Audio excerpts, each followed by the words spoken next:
Muy buenos días a todos, ¿cómo están? Qué gusto volverles a ver en esta preciosa iglesia. ¿Dónde andaban? Ya tenía mucho, ¿verdad?, que no nos veíamos, y gracias a Dios que pues me extendieron esta invitación para estar el día de hoy con todos ustedes. Me da muchísimo gozo regresar a una iglesia que considero mía, muy en lo personal. Amo profundamente esta iglesia. Aquí de niño tuve el gusto y el privilegio de conocer del Señor. En estos salones de allá arriba, mis maestros, que por cierto está aquí presente algunos de ellos, me instruyeron, me animaron desde tierna edad a conocer del Señor, y créanme que eso nunca se olvida. Así que yo estoy profundamente agradecido con Dios por esta preciosa iglesia, con todos los maestros que han pasado, ¿verdad?, que han servido al Señor en la escuelita dominical, por todos los hermanos de la alabanza, los predicadores, los pastores, los diáconos y todos los que sirven al Señor desde que esta iglesia se fundó hace más de 30 años. Así que gracias a Dios por el honroso privilegio de estar con ustedes el día de hoy. Me pidieron también, porque sabemos que graban y tienen ustedes la bendición de que a través del YouTube pues se graban estos mensajes, me pidieron, por favor, hermano, denos un saludo a la iglesia de Cuernavaca. Y bueno, por supuesto, ¿y por qué no les damos un cariñoso aplauso, no solamente a la iglesia de Cuernavaca, sino a todas las iglesias, a las personas que nos escuchan? Ustedes no saben que desde los hospitales, desde la cárcel, desde un orferinato, desde lugares donde menos te imaginas, hoy con la tecnología que tenemos, el mensaje de la palabra de Dios llega a muchos lados. Así que cada que ustedes suben sus predicaciones, tengan en cuenta el impacto del alcance que puede tener un mensaje predicado a través del YouTube o del internet. Bueno, y pues el día de hoy tenemos un mensaje muy hermoso que tiene que ver mucho con un organismo que está vivo, algo que no es un invento del ser humano, no fue la idea de algunos empresarios o de algunos eruditos de reunirse para conformarlo. El día de hoy vamos a hablar de un organismo que está vivo y que incluso la Biblia dice que es columna y baluarte de la verdad. Que yo sepa, de ninguna institución en el mundo, de ninguna sociedad civil, de ninguna agrupación se dice que es columna y baluarte de la verdad.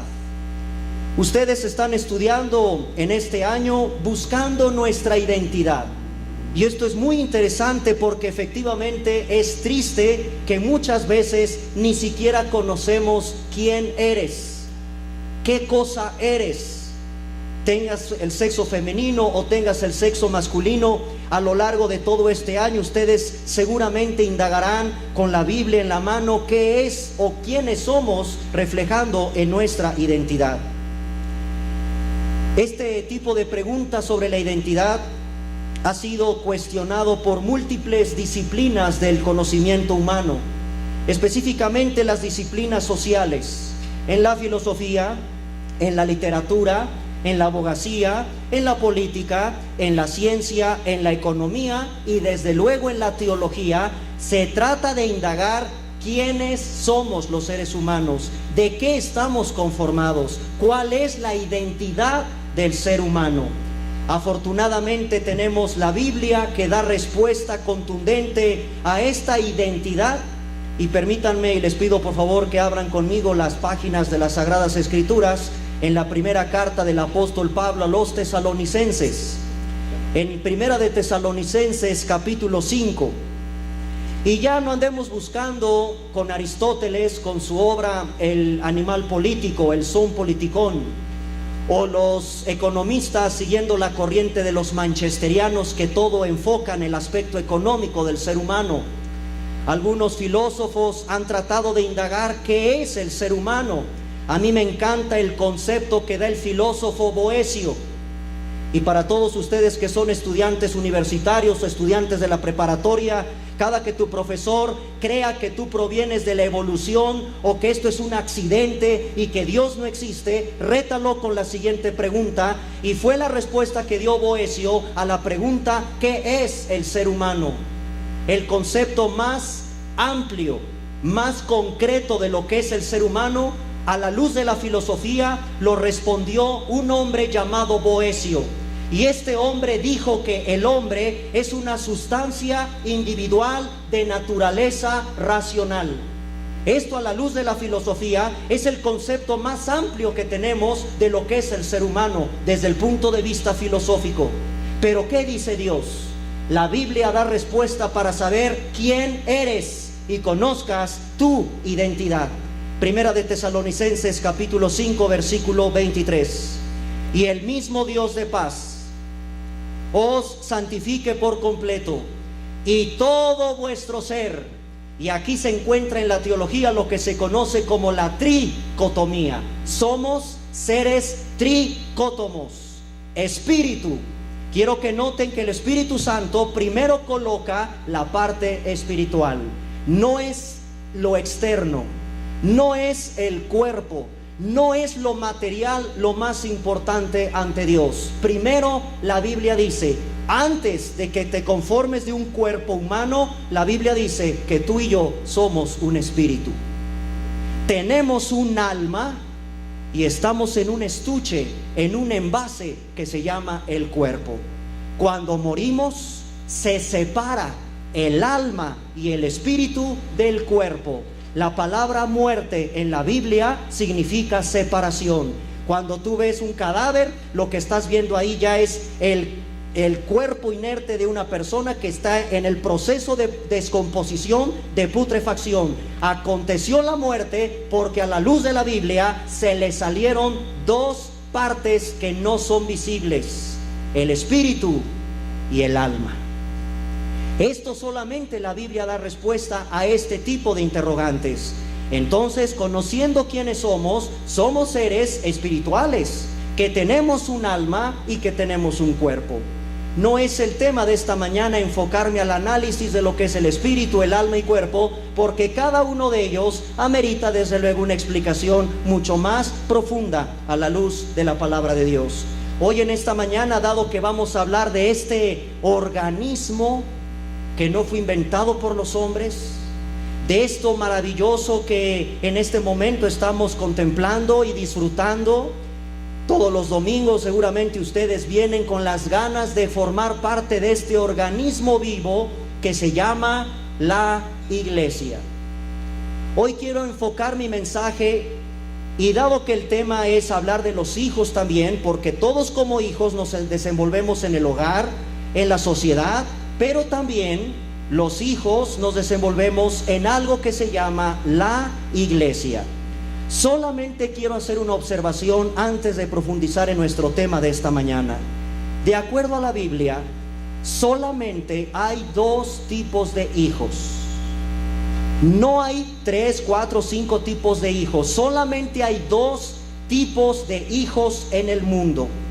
Cuando Jesucristo, estando aquí en la tierra, acompáñenme al Evangelio de Juan capítulo 8, cuando Cristo predicaba y cuando Jesucristo daba sus enseñanzas, en múltiples ocasiones fue confrontado por un grupo de personas que pregonaban ser religiosos, que conocían el Antiguo Testamento, conocían la Torá, Génesis, Éxodo, Levítico, Número y Deuteronomio, que es la ley judía, la conocían a la perfección. Eran hombres muy cultos, muy preparados en el estudio de todo lo que el padre Abraham les había enseñado, el legislador Moisés les había entregado, los grandes profetas del Antiguo Testamento les habían entregado, solo que tenían un gravísimo problema, y Cristo los desenmascara. En el Evangelio de Juan, capítulo 8, versículos del 39 al 45, se encuentra una descripción de la Biblia que a cualquiera que se atreva a decir que es un religioso, ser religioso no significa necesariamente que estás en el camino de Dios. Y esto le pasó a este grupo de personas que no eran ateos, no eran borrachos, no se trata de prostitutas, se trata de personas que conocían la Biblia, Y esos tipos de personas a las que Cristo confrontó en el capítulo 8 de Juan, dice el versículo 39, respondieron y le dijeron: nuestro padre es Abraham. Jesús les dijo: si fueseis hijos de Abraham, las obras de Abraham haríais. Pero ahora procuráis matarme a mí, hombre que os he hablado la verdad, la cual he oído de Dios. No hizo esto Abraham.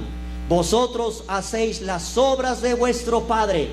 Entonces los religiosos le dijeron: nosotros no nacimos o no somos hijos de fornicación. ¿Saben por qué le dijeron esto a Jesús? Se están burlando de él. Ellos conocían un poco del maestro y sabían que su nacimiento había sido muy cuestionado. Una mujer sin tener relaciones sexuales con ningún hombre y resulta que está embarazada. Una de las cosas que Cristo tuvo que enfrentar en su ministerio fue el desprestigio de su madre, que haya sido concebida sin la intervención de un varón. Por eso le están diciendo: quiero recordarte que nuestro padre es Abraham y que nosotros no hemos nacido como tú, Jesús. Nosotros no somos hijos de fornicación. Seguramente tu mamá se tuvo que haber acostado con un hombre que no era José para haberte concebido.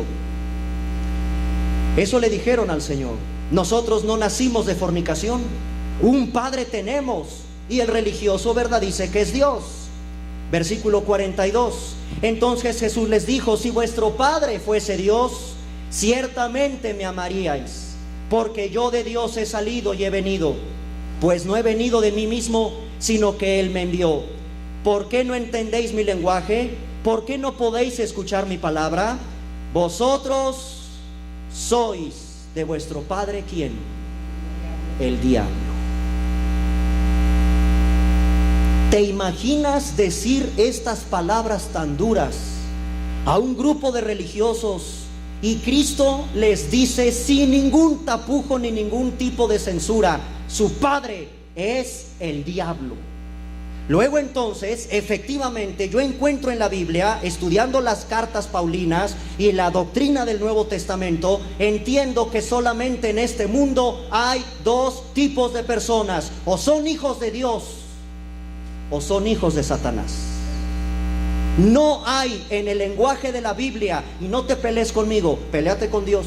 Así lo establece Dios en su palabra. Así como hay cielo, hay un infierno. No hay puntos intermedios. El purgatorio y el limbo son inventos, no tienen un respaldo en las escrituras. Hay cielo, hay infierno, hay un Dios y hay un diablo. O estás con el camino del Señor o estás en el camino de Satanás. La Biblia es clara respecto a eso también en la carta del apóstol Pablo a los Efesios capítulo 2 versículos del 1 al 3. Efesios capítulo 2 del 1 al 3. Y Él nos dio vida a vosotros cuando estábamos muertos en nuestros delitos y pecados. Anduvimos en otro tiempo siguiendo la corriente del mundo, conforme al príncipe, aquí está otra vez, Satanás, el príncipe de la potestad del aire, el espíritu que ahora opera en los hijos de desobediencia, entre los cuales también estábamos nosotros, viviendo en otro tiempo en los deseos de nuestra carne, haciendo la voluntad de la carne y de los pensamientos, y éramos por naturaleza hijos no de Dios, de la ira.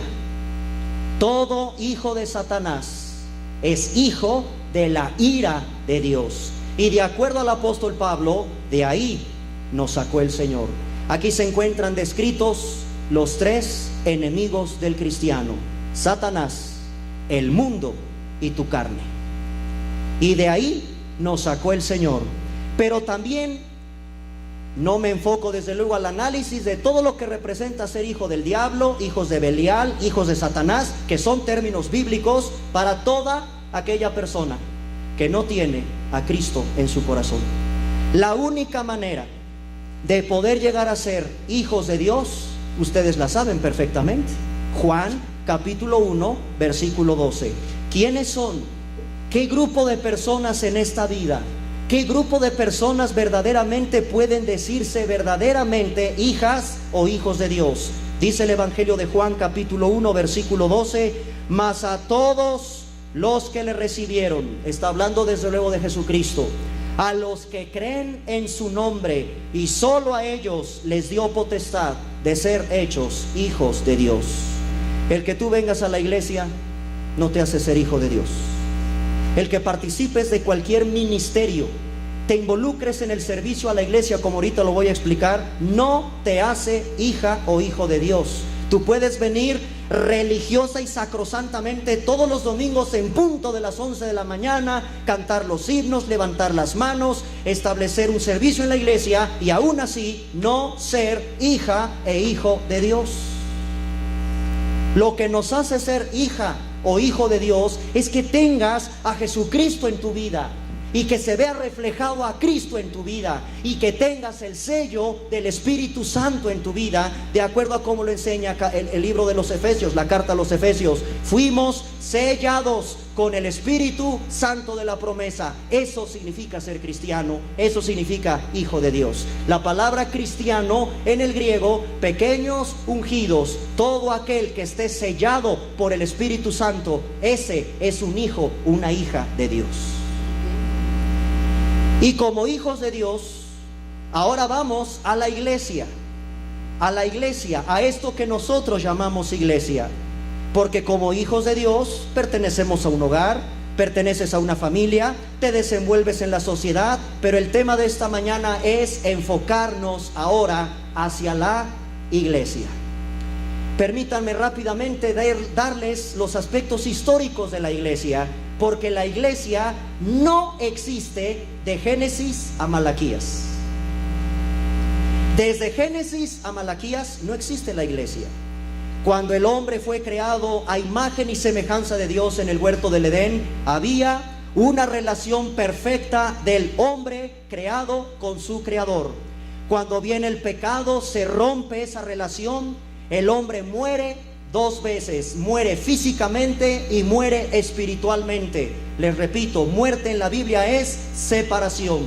La separación física, cuando el espíritu y el alma se desprenden del cuerpo. La muerte espiritual, cuando tú naces, porque así nacimos, muertos en el espíritu, separados de Dios, alejados de Dios. Y así fue la condición de nuestros padres en el pecado. Al caer el pecado, al llegar el pecado al mundo, Dios establece, y de ahí la importancia de estudiar el libro de Levítico, a donde Dios nos da las reglas para acercarnos a Él. Él quiere restablecer la relación rota, perdida por causa de nuestro pecado con el ser humano. Es Dios el que busca al hombre.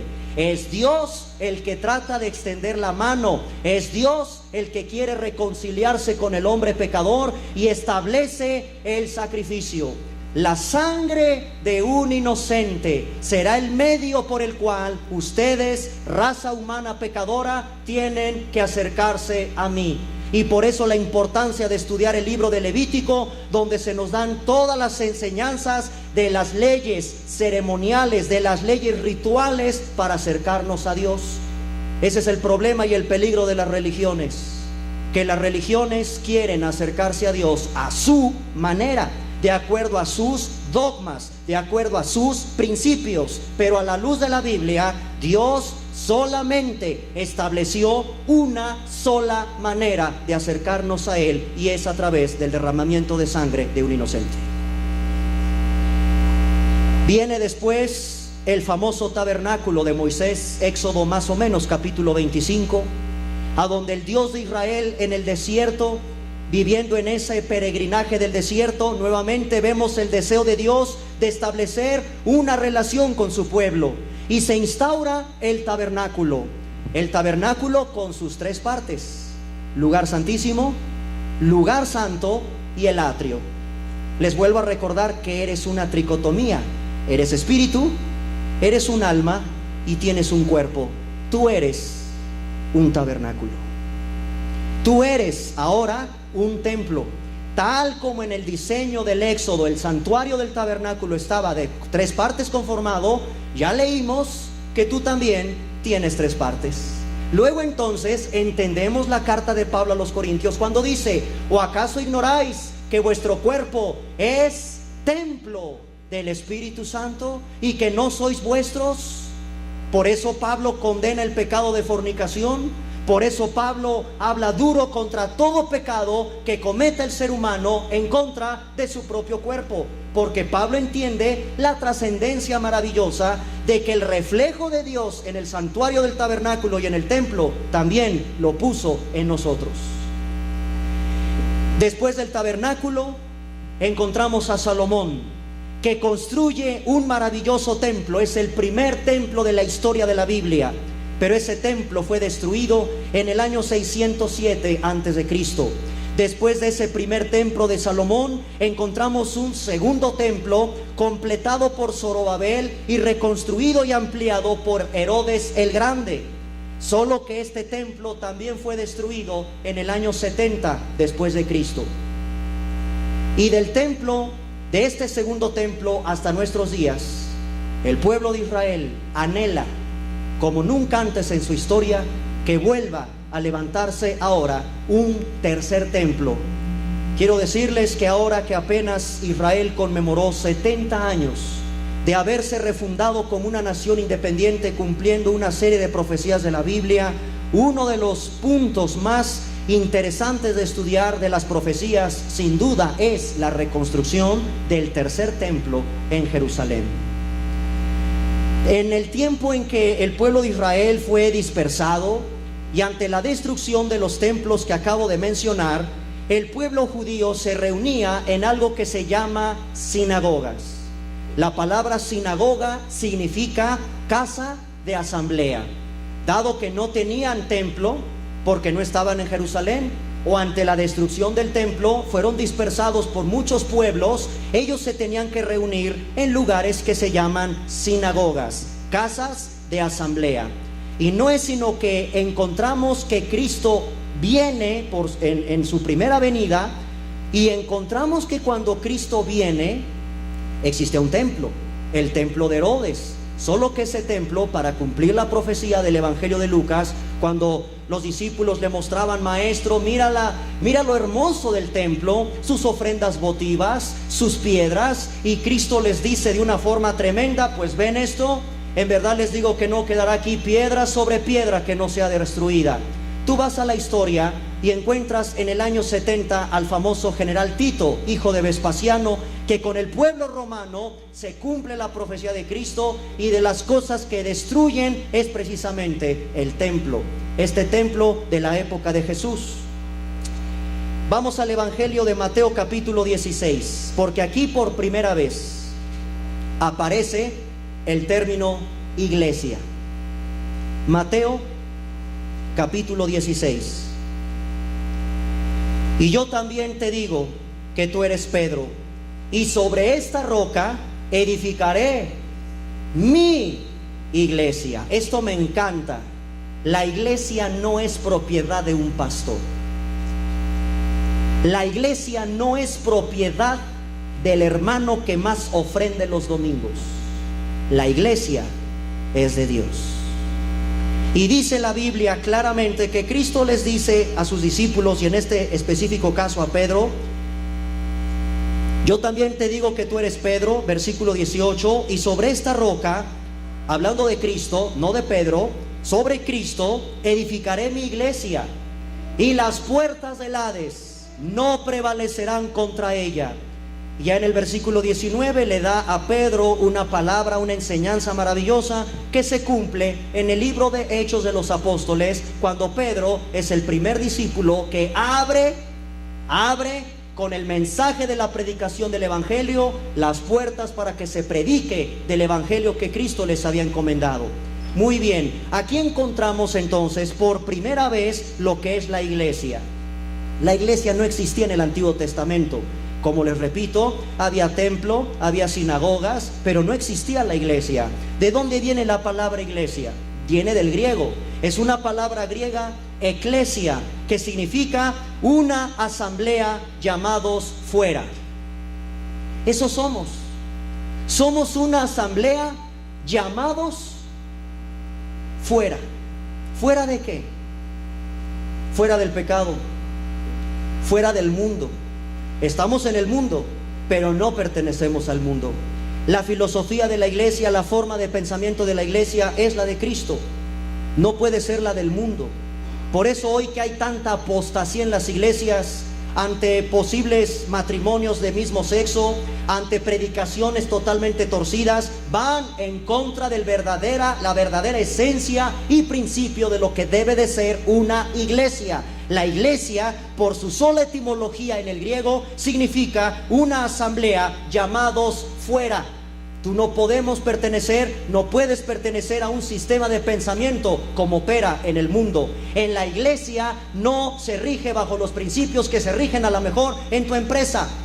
Y llámese la empresa más exitosa que tú me quieras mencionar. La iglesia es diferente. La iglesia es la casa de Dios, es el cuerpo de Cristo. En este lugar no se viene a discutir de política ni de ninguna otra cosa. Se viene a predicar la palabra de Dios. Se viene a adorar a Dios, a servir a Dios. La iglesia es un lugar, una asamblea llamados fuera a participar del mundo y de las cosas que el mundo ofrece. Esa es la etimología de la palabra iglesia. ¿Quién es el fundador de la iglesia? Jesucristo. Jesucristo mismo la fundó y por lo tanto Él se encargará de seguirla sustentando. Muy bien, ahora vamos rápidamente a nuestra identidad. Ya que hemos descubierto que eres hijo de Dios, espero que estoy hablándole a un auditorio de personas que han entregado su vida a Jesucristo como Señor y Salvador. Porque el que te digas cristiano, la Biblia te enseña que debes de pertenecer a una iglesia local. La membresía para ser parte de la iglesia local no es opcional para el cristiano. El autor a los Hebreos en el capítulo 10, verso 25 nos da la exhortación: no dejando de congregarnos, como algunos tienen por costumbre. Si te dices cristiano, tienes el anhelo y el deber bíblico de pertenecer a una iglesia local. La iglesia, como lo hemos leído en la primera carta de Pablo a los Corintios, capítulo 12, que es el texto base de este mensaje, la iglesia es comparada con el cuerpo de Cristo. Ocupa un lugar central en el plan de redención. El creyente es pastoreado. Tú debes de ser pastoreado, creyente que me escuchas, hija o hijo de Dios que me escuchas. Tú tienes que ser nutrido. Tienes que ponerte en operación con los dones que ya leíste en Primera de Corintios 12. Dios va a demandar de ti qué estás haciendo con los dones que Dios te dio. ¿Y a dónde crees para qué lugar crees que Dios te los dio? Para la iglesia, para que edifiques la iglesia, para que contribuyas con la iglesia. Todo creyente es pastoreado, nutrido. Pones en operación tus dones que el Señor te da. Aplicas las enseñanzas de la Biblia. Entre nosotros, amados hermanos, nos animamos. Entre nosotros, amados hermanos, nos exhortamos. Entre nosotros, amados hermanos, nos debemos de alentar. Y también nos debemos de poner al servicio del otro. Debemos de servirnos unos a los otros. Nadie puede desarrollar una vida espiritual estable y balanceada y saludable a menos que seas miembro activo, no pasivo, miembro activo de una iglesia local. Eso es lo que te va a dar fortaleza, estabilidad, balance y salud en tu crecimiento espiritual cuando aprendas a ser miembro activo de la iglesia. Sin embargo, la iglesia está muy lejos de ser una comunidad perfecta.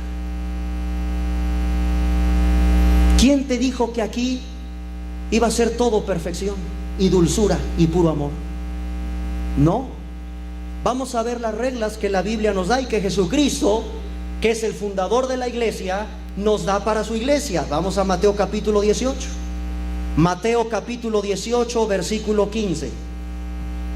Fíjate, con lupa vamos a analizar este versículo para que se queden quitadas de tu mente muchas telarañas que tienes cuando crees que venir a la iglesia pues ya se solucionaron todos tus problemas y vas a encontrar aquí puro amor y felicidad. No, y ahorita lo tengo que explicar también. En el Evangelio de Mateo capítulo 18 verso 15, fíjate lo que Cristo dice: Por tanto, si tu amigo ateo peca contra ti, dice tu hermano, está hablando de un creyente igual que tú. Si un hermano tuyo peca, Cristo nunca dijo, tus hermanos nunca van a pecar contra ti. Ya el hecho de ser cristiano significa que nunca te van a hacer una mala cara. Jamás Cristo enseñó eso. Cristo al contrario nos está advirtiendo, si tu hermano peca contra ti y lo va a ver, y discúlpenme, pero siempre vamos a encontrar este tipo de personas en la iglesia. El chismosito, el mala cara, el grosero, el que no te saludó, el que ni las gracias te dio, el que te dio la vuelta. Yo no lo sé, todos los problemas que ustedes perfectamente saben, pero no estoy hablando de esta iglesia, estoy hablando de otras. De todas las demás iglesias que ustedes saben perfectamente que pasa problemas, chismes, intrigas. Cristo te está perfectamente anunciando, te aviso, hijo, habrá hermanos que pequen contra ti, solo que ve y repréndelo a solas. Primero, a solas.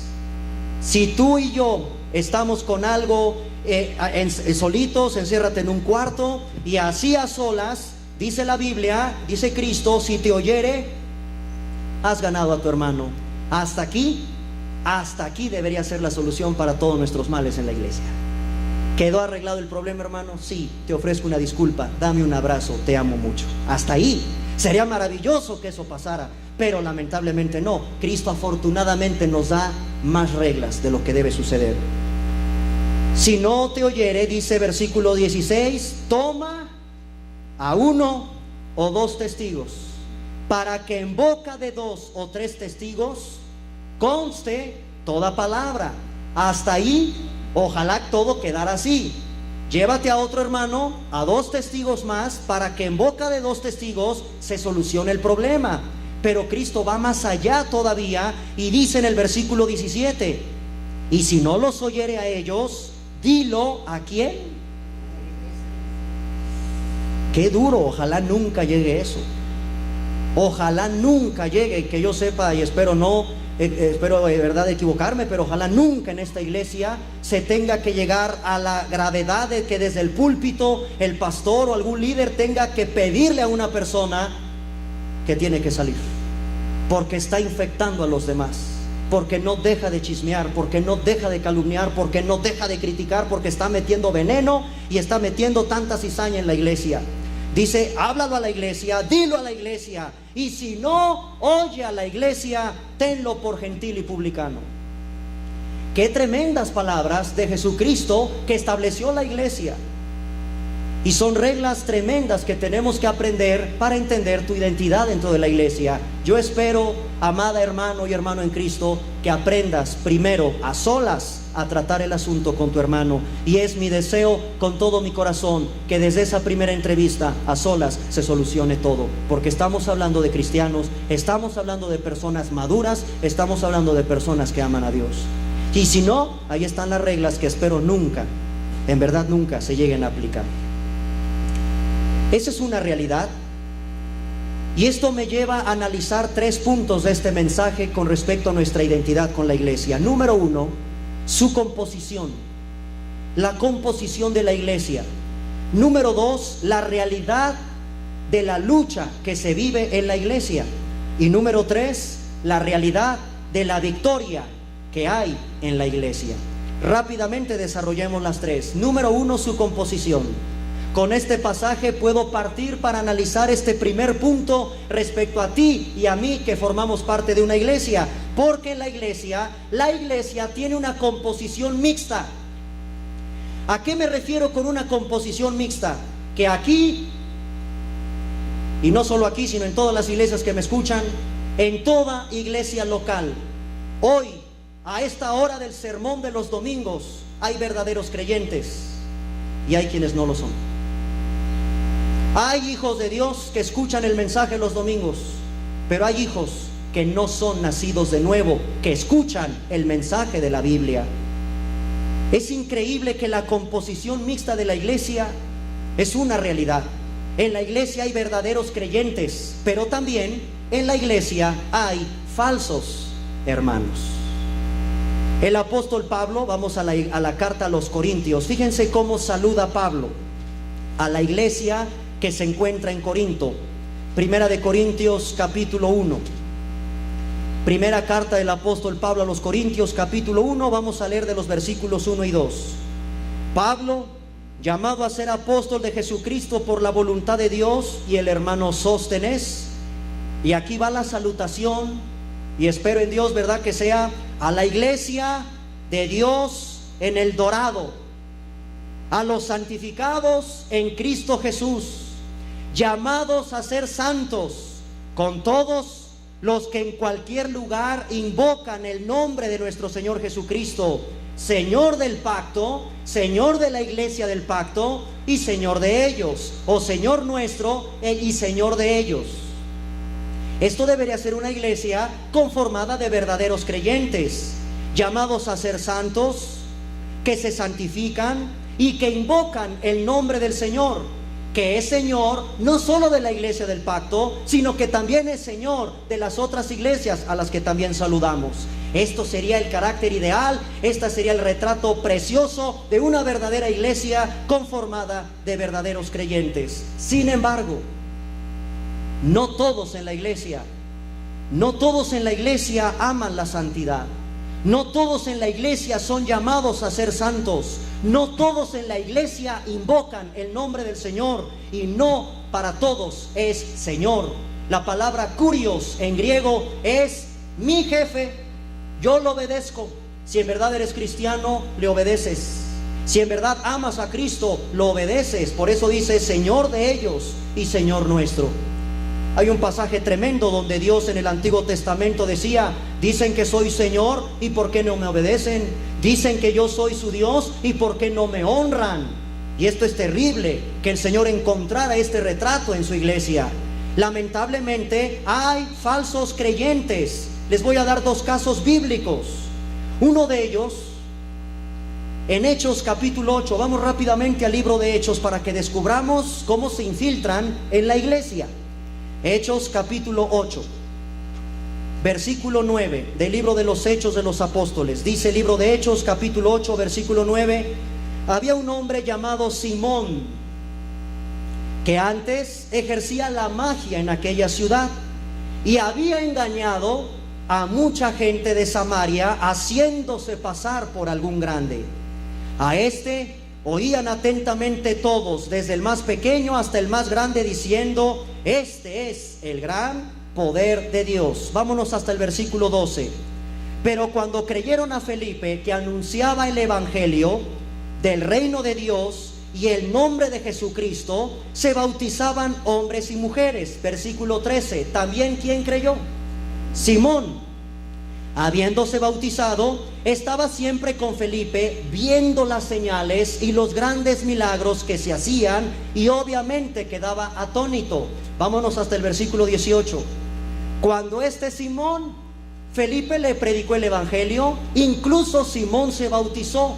Pudo haber sido efectivamente un verdadero creyente, pero en el versículo 18, vean lo tremendo de la historia.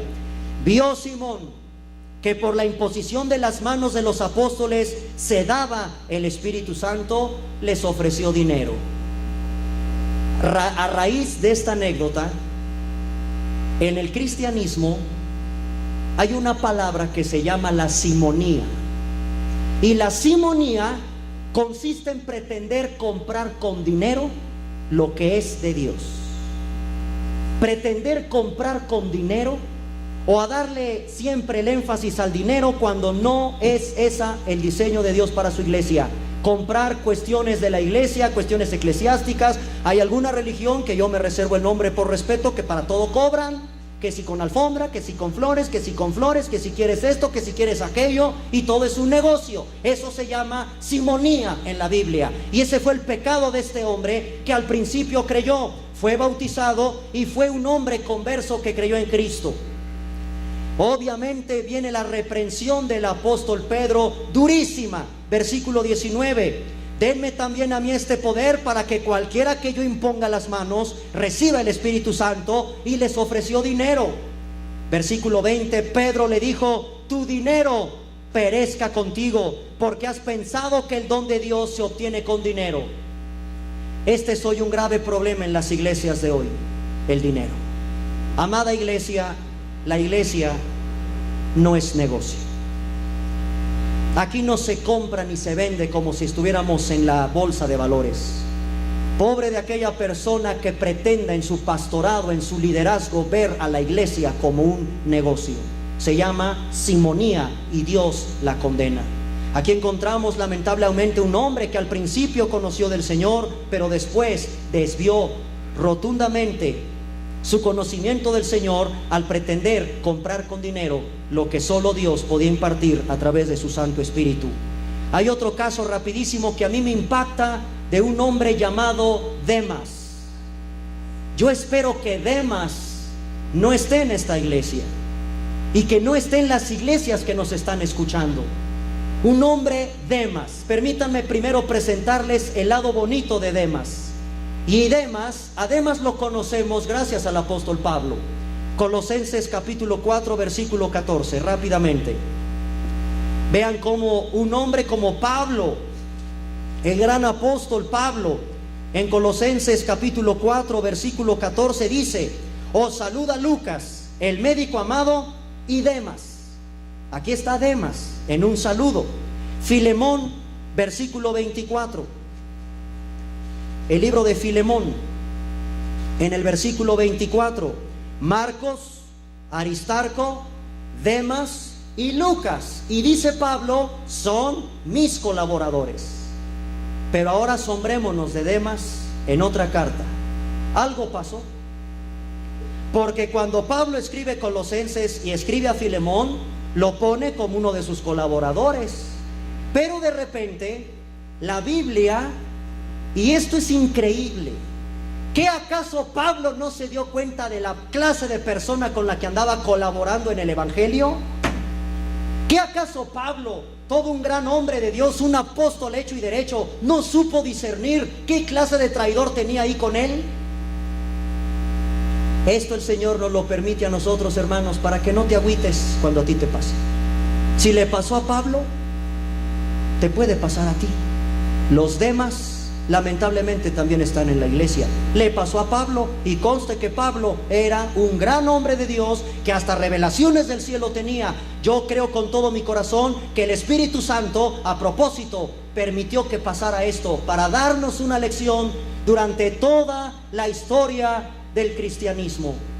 Nunca debes de olvidar que tus ojos deben estar puestos en Jesús, el autor y consumador de la fe, que tu caminar, tu servicio debe ser siempre para el Señor, y aunque se te levanten los demás a tu alrededor, tú tienes que seguir adelante como lo hizo Pablo.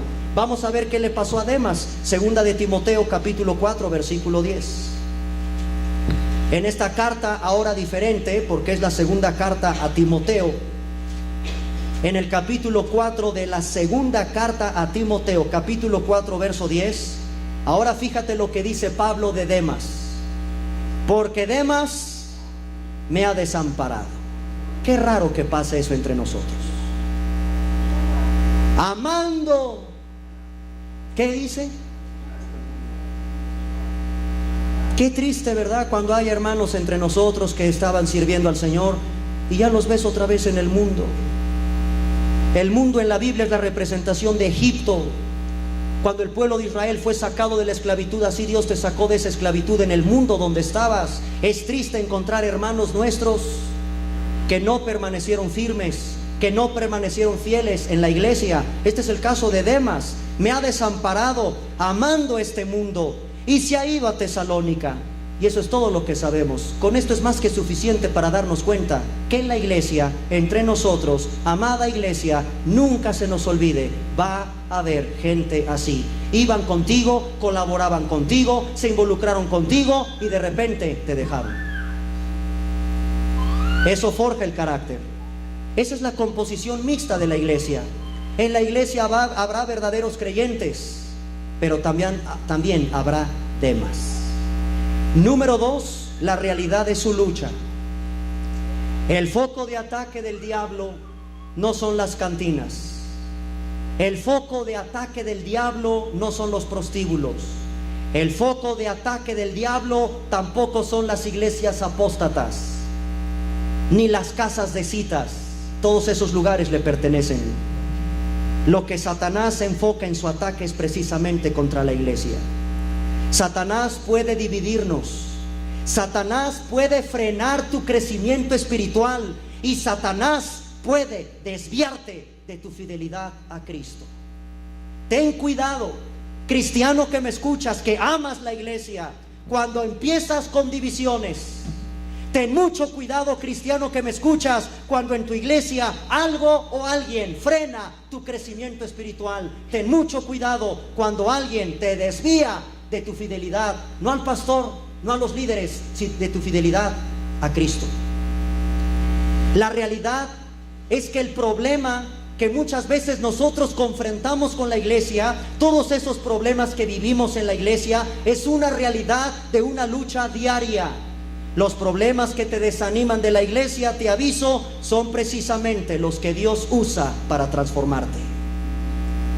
Quiero reflexionar con ustedes acerca del fruto del Espíritu Santo. Seguramente muchos de ustedes me pueden decir de memoria Gálatas capítulo 5 del 22 al 23. El fruto del Espíritu es amor, gozo, paz, paciencia, benignidad, bondad, mansedumbre, templanza, etcétera, etcétera. Sí, solo que te aviso, el fruto del Espíritu Santo siempre se da en un contexto adverso. ¿Qué quiero decirles con eso? ¿Tú amas a quien te ama? ¿Qué chiste tiene? Dice Cristo en el Evangelio de Mateo. Cuando dices tú amas al Señor, dice Mateo 5 del 46 al 48, el Señor te reta a que ames a la persona que te cae mal. La Biblia te reta en las palabras de Cristo a que tengas gozo en medio de la adversidad.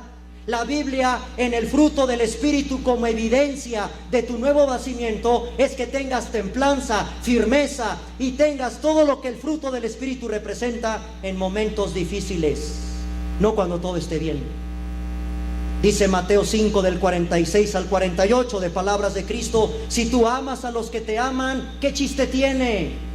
No, lo que quiere el Señor en su iglesia, en esta realidad de nuestra lucha, es que aprendas precisamente a amar a los difíciles de soportar, a que tengas gozo aunque te hayan detectado una enfermedad, a que no pierdas tu gozo cuando te quitaron tu empleo, a que no pierdas el gozo cuando venga la adversidad a tu vida. Y todo lo que el fruto del Espíritu representa siempre se da en un contexto de adversidad, y la iglesia es el campo perfecto para hacerlos efectivos. Hoy quiero hacer con ustedes el reto que Mark Dever hizo a todos los creyentes de una iglesia. ¿Tú quieres saber si tu nueva vida en Cristo es real? Comprométete con un grupo de pecadores salvados. Intenta amarlos. No lo hagas durante unos días, unas semanas o unos meses. Hazlo durante años, y hasta entonces descubrirás si verdaderamente tú amas o no a Dios. Termino con el tercer punto: la realidad de la victoria de la iglesia. Y ahí es donde está nuestra identidad también. Hoy, en este domingo precioso del 20 de mayo del 2018, quiero públicamente agradecerle al Señor por los hermanos que componen esta iglesia. Y les voy a decir por qué. Al igual que el apóstol Pablo, por ejemplo, en Romanos 15:4, en Primera de Corintios 1:4, en Efesios 1:16, en Filemón 1:3, en Colosenses 1:3, en Primera de Tesalonicenses 1:2, en Segunda de Tesalonicenses 1:3. Al igual que Pablo en todas estas cartas, yo también le doy gracias a Dios por ustedes. ¿Saben por qué? Porque estoy viendo desde este púlpito a miembros de esta iglesia que hacen cosas agradables a Dios, que solo Dios los ve. Son esos grandes victoriosos que trabajan en silencio. Me da mucho gusto ver a muchos de ustedes que han permanecido fieles a esta iglesia desde hace más de 30 años de que fue fundada, y siguen aquí. escuchando la palabra de Dios, apoyando a sus pastores, apoyando a sus líderes, apoyando a sus hermanos, apoyando a sus niños, apoyando a sus jóvenes. Hoy también, como Pablo, si yo pudiera escribir una carta, escribiría una carta de agradecimiento por la Iglesia Evangélica Misionera del Pacto, por esos miembros que hacen cosas agradables que solo Dios los ve. No necesitas contarme lo que haces, basta con que Dios vea lo que tú haces por Dios y por tus hermanos en esta iglesia, y de eso no tendrás ningún avergonzamiento cuando estés con el Señor. Él te pagará por esa fidelidad que demostraste cuando te tocaron los baños, cuando tomaste ese desayuno y lo organizaste, cuando tomaste a los niños, cuando te comprometiste en la alabanza, cuando ayudaste a limpiar el recinto, cuando ayudaste a limpiarlo, a pintarlo, etcétera, etcétera, etcétera. Gracias a Dios por los miembros de esta iglesia, porque mira a tu alrededor. A tu alrededor hay hermanos que tienen años corriendo esta carrera de la fe cristiana con dificultad y siguen corriendo, y el secreto de ellos es que tienen puestos los ojos en Jesús. Quiero contarles una anécdota de un profesor que extendió una cartulina en su salón de clases, y en esa cartulina el profesor puso un puntito negro en la cartulina. Mostró la cartulina a su grupo de alumnos y les preguntó el profesor: ¿qué ven ustedes aquí? Y los alumnos dijeron: un punto negro. El profesor les dijo: qué curioso, se concentran en el punto negro y no en el resto del blanco de la cartulina. Así somos en la iglesia. Nos concentramos solamente en lo negativo y no en lo bueno que ustedes han logrado.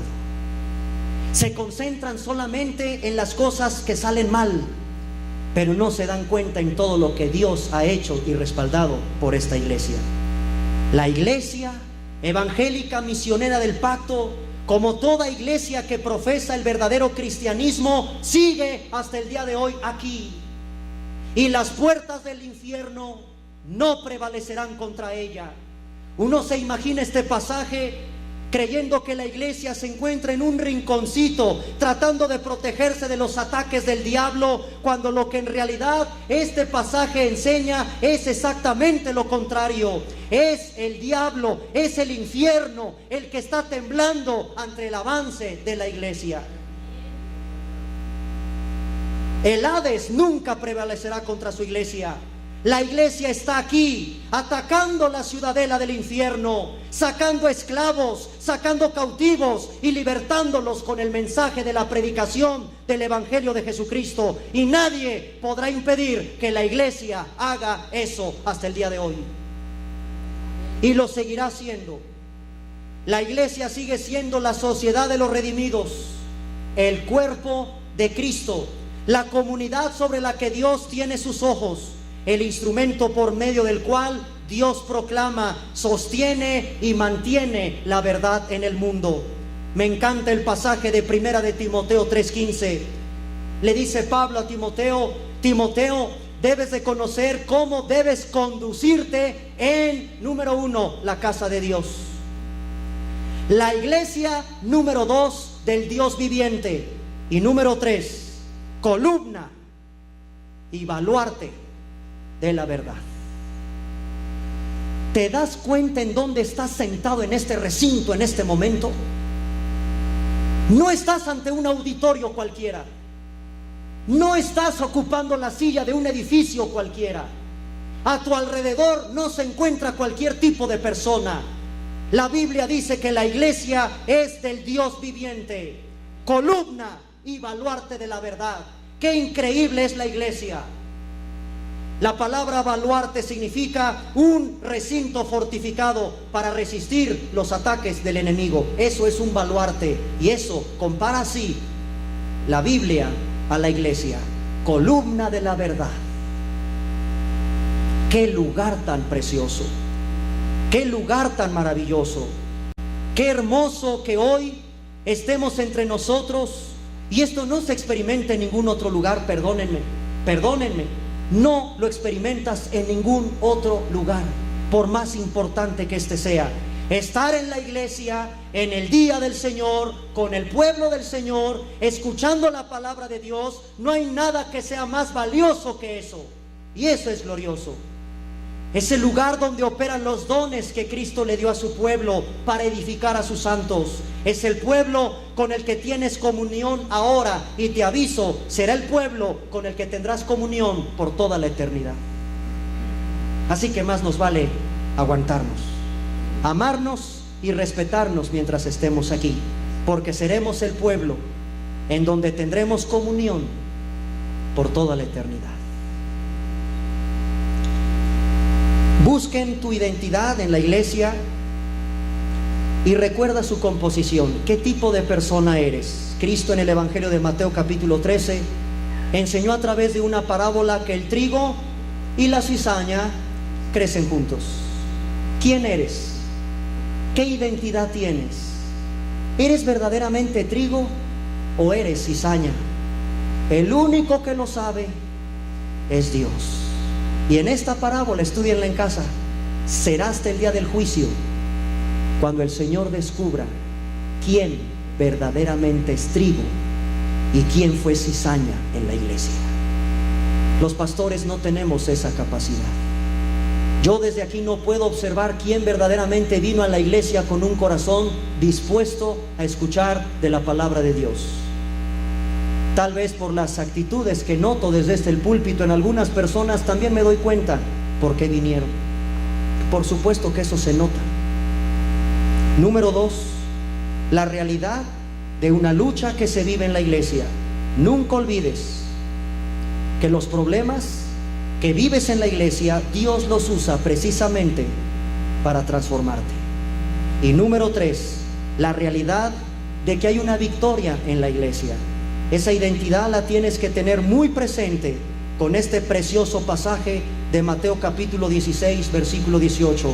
Las puertas del infierno nunca prevalecerán contra su iglesia. Y tú eres parte de ella.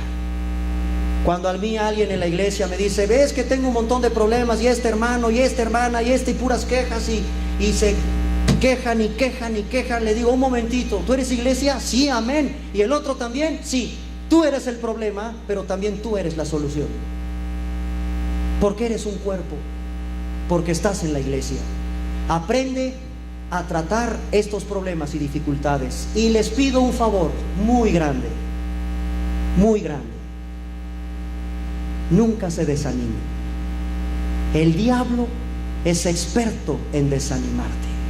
Y si te desanimas, ya perdiste. No, acuérdate de Demas.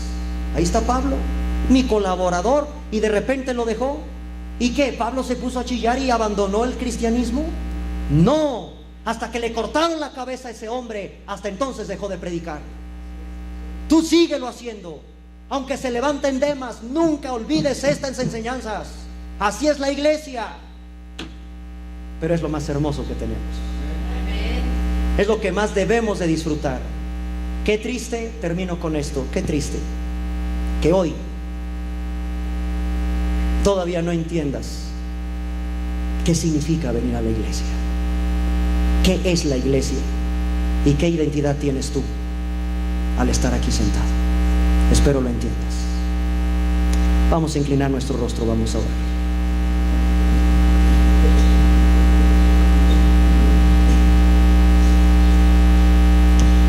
Bendito Dios, Señor Dios eterno, poderoso, santo, creador de los cielos y de la tierra. Tú, Señor, fundaste la iglesia, un organismo vivo, compuesto por un grupo de pecadores, pero redimidos, que buscamos todos los días obedecerte. Y en el mandato de no dejar de congregarnos estamos hoy aquí, dispuestos, Señor, a entender qué es la iglesia. Yo te pido perdón si mis motivos han sido equivocados al venir a este lugar.